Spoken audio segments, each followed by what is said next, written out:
Well, the family fears that Venables, who has twice been recalled to prison over child sex abuse images, will re-offend if freed. They also claim it's unfair that he knows who they are and where they live, but they would know nothing about his whereabouts. Venables and Robert Thompson were both just 10 years old when they tortured and killed 2-year-old James Bulger in Merseyside 30 years ago. They got lifelong anonymity on release in 2001, but Venables was jailed again in 2010 and 2018. I think there will be many people who are looking at that comment, first of all, about the fact that John Venables is presenting his case in private to spare him extra stress. I think that there will be a lot of people who are saying, what, first of all. Secondly, I was looking at this, actually, whether you're allowed to go to these parole hearings, and you can ask to be at parole hearings, but it's not a guarantee. You're not guaranteed to be there. And I was wondering, let's leave the extra stress on one side, because it almost, you kind of think, what, just roll your eyes on that one.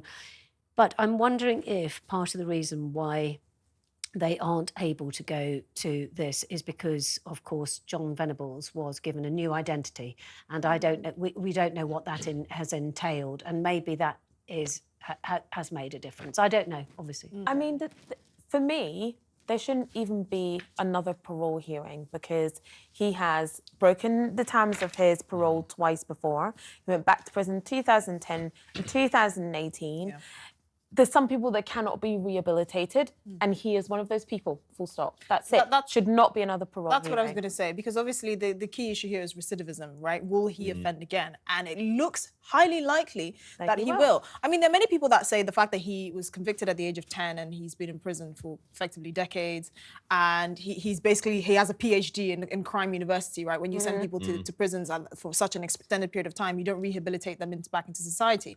This is not one of those cases. This man cannot be helped. He needs to be shipped off to Madagascar and left. Why should Madagascar? I'm sorry, to an island off the coast of Madagascar. Thank you. Surrounded by piranhas, maybe with a couple of mangoes, like every few weeks. Sure. So do you think the parents have a right to put their case to the parole board? I think so. Because I do think they do. Yeah.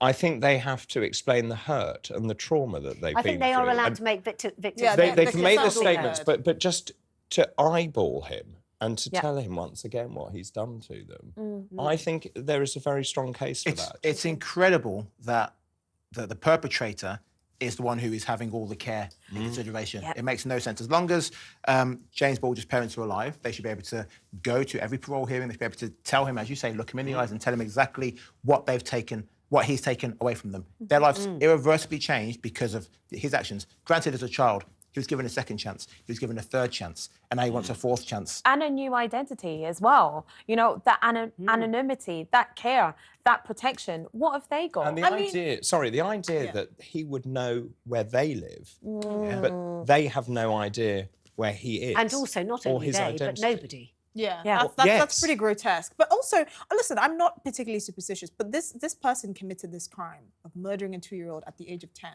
That's a demon. Like, I'm sorry, there's nothing there are some people that cannot be rehabilitated. They're so deeply evil that you just need to section them off from society. I mean, there's nothing that can be done here. And let's remember the one person who didn't get a choice in any of this, and that was James Bulger. Yeah. You know, absolutely. 2 years old.